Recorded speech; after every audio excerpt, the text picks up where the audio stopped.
Bonjour et bienvenue sur la chaîne Envie de réussir. Nous allons découvrir ensemble comment investir dans la colocation. La colocation comme solution idéale en matière d'investissement locatif?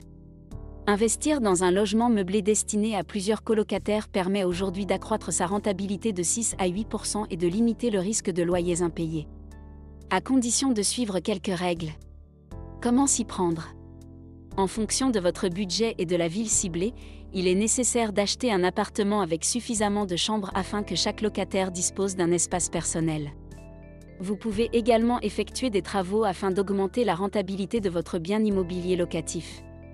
Pour exemple, vous pouvez séparer une grande chambre en deux afin d'accueillir un locataire de plus ou aménager une salle de bain par chambre afin d'augmenter les loyers. Il est nécessaire d'établir un bail meublé avec chaque locataire. Idéalement, prévoyez un bail par chambre et donc par locataire, ce qui leur permettra de toucher des APL et facilitera ainsi la location de vos chambres. Aussi, établissez une clause de solidarité qui vous permettra, en cas d'impayé, de vous retourner auprès des autres locataires de l'appartement afin de réclamer la part manquante et ainsi de toucher la somme totale attendue. Investir dans une colocation, un rendement locatif élevé? La notion de rendement locatif d'un investissement locatif doit tenir compte de différents facteurs et notamment les frais afférents à l'exploitation du bien immobilier. De prime abord, investir en colocation ne génère pas plus de charges que pour une surface équivalente louée au moyen d'un bail classique. L'autre point important est le prix d'acquisition de l'immobilier de rapport. En principe, plus la surface est importante, plus le prix au mètre carré tend à diminuer. Là où avec un studio, alternative à la colocation pour votre public cible, vous achèterez avec une surcote de 20% par rapport au prix moyen au mètre carré. Avec un grand appartement, une maison ou un immeuble, vous pourrez, à l'inverse, négocier une décote importante. Le nombre d'acheteurs potentiels étant moins important que pour les petites surfaces, vous disposez d'un meilleur pouvoir de négociation pour l'acquisition immobilière. Le rendement locatif étant le revenu locatif annuel rapporté sur le prix d'acquisition, vous aurez mathématiquement un rendement locatif plus important. Mais quel loyer pratiquer pour une colocation? Au regard du public cible, la colocation est une alternative à la location d'un studio. Autrement dit, ce qu'un étudiant ou un jeune actif aurait pu mettre en loyer dans un studio, il peut le mettre dans une colocation pour bénéficier d'une surface privative relativement similaire et d'un espace commun confortable et agréable à vivre. Bien entendu, la valeur locative de votre colocation va dépendre de son emplacement et de la qualité du logement. En conclusion, quand vous investissez en colocation, vous achetez un bien immobilier moins cher au mètre carré en pratiquant des loyers similaires à la location d'un studio. La rentabilité locative d'une colocation est donc généralement supérieure à celle d'un studio. Mais, est-ce que cette rentabilité locative ne se fait pas au prix d'un risque de vacances locatives plus élevé? Une diminution du risque de vacances locatives.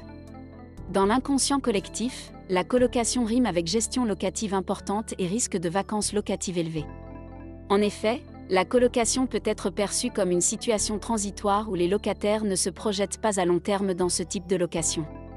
Cette remarque est audible, mais dites-vous que c'est pareil pour une location traditionnelle. La France est un des pays avec le plus fort taux de propriétaires immobiliers avec plus de 60% de Français propriétaires de leur résidence principale. Cet aspect culturel laisse à penser qu'une majorité de Français se projettent à long terme dans un logement qu'ils possèdent. Autant dire que même en location nue classique, vous aurez peu d'espoir de conserver votre locataire sur le long terme. En réalité, comme nous le verrons, la colocation est de plus en plus inscrite dans les mœurs et ne s'adresse pas qu'aux étudiants. Dans les centres urbains et en raison des bouleversements dans les aspirations de vie commune, la colocation est de plus en plus prisée par toutes les couches de la population. Autant dire que même en cas de turnover, vous trouverez facilement de nouveaux colocataires pour remplir vos chambres vacantes, et ce, sans compter les atouts du bail solidaire pour vous garantir contre les impayés de loyer et l'incitation des locataires sortants à trouver un remplaçant. Une diminution du risque de loyers impayés grâce à la colocation. L'autre risque majeur de l'immobilier de rapport réside dans les loyers impayés. La législation française est clairement en faveur du locataire de sorte que même en cas de rupture du bail en raison d'impayés, ces derniers peuvent occuper illégalement votre logement, sans droit ni titre, sans la possibilité de les expulser avant une décision de justice. Tout au plus, vous pourrez solliciter la caution personnelle de votre locataire à condition bien sûr qu'elle dispose des liquidités suffisantes pour assumer les loyers impayés. Une situation qui est loin d'être évidente et satisfaisante. En colocation, et grâce au bail solidaire, vous disposez d'un recours contre chaque colocataire pour le recouvrement de la totalité des loyers.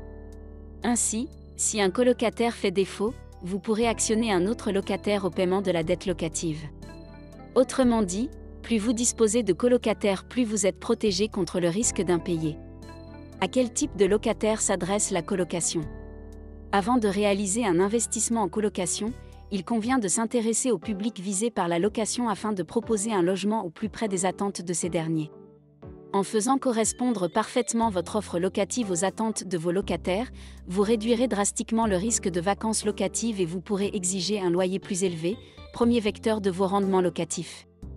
De plus, la connaissance des caractéristiques de votre public cible va permettre de dicter votre stratégie de gestion des risques locatifs, souscription d'une assurance loyers impayés, caution personnelle, assurance carence et vacances locatives. Sur quels critères sélectionner vos locataires ? La connaissance de votre public cible est donc un point essentiel à ne pas négliger. La colocation, un phénomène en plein essor ouvert à un large public. Nécessairement, votre investissement locatif en colocation s'adressera à un type de locataire particulier. Si au premier abord la colocation fait écho à un public étudiant, l'évolution des mœurs et des structures familiales induites par la hausse du prix de logement dans les centres urbains ouvre la colocation à un public beaucoup plus hétéroclite qu'il n'y paraît. En effet, la colocation intéresse de plus en plus les seniors, notamment pour réaliser des économies en mutualisant les coûts des services médicaux, vivre en compagnie et disposer d'une plus grande surface de vie. Les jeunes actifs qui voient dans la colocation l'opportunité de disposer d'une plus grande surface pour un coût similaire voire inférieur à celui d'un studio. Des familles monoparentales.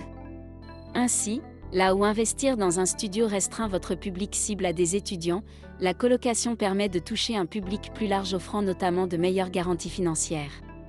De plus, si auparavant, la colocation était perçue comme une pratique d'exception, elle tend de plus en plus à se généraliser dans toutes les couches de la société. Investir dans une colocation, louer en meublé ou en nu.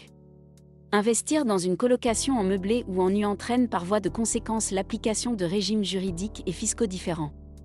Ainsi, du type de location découlent des droits et devoirs plus ou moins avantageux pour les locataires en matière de bail, durée de préavis réduite, montant du dépôt de garantie. Sur le plan fiscal, vos revenus locatifs seront tantôt considérés comme des BIC, bénéfices industriels et commerciaux, permettant de bénéficier du statut LMNP, voire LMP si vous remplissez les critères, ou des revenus fonciers. Outre ces considérations, il faudra aussi tenir compte des exigences de votre public cible. Il est dans la majorité des cas plus opportun de proposer une colocation meublée afin de faciliter l'usage du bien et la vie commune des locataires. Ceci dit, nous vous recommandons de ne pas lésiner sur le confort de vie des locataires en proposant des facilités supplémentaires idéales pour la vie en communauté telles qu'un lave-vaisselle, des équipements de soins du corps, un baby-foot, une télévision. Bref, comme nous l'avions dit précédemment, des locataires satisfaits sont des locataires qui restent et un logement qualitatif drainera les meilleurs profils. En faisant correspondre offre et attente, votre potentiel de rendement sera plus élevé pour une prise de risque plus faible.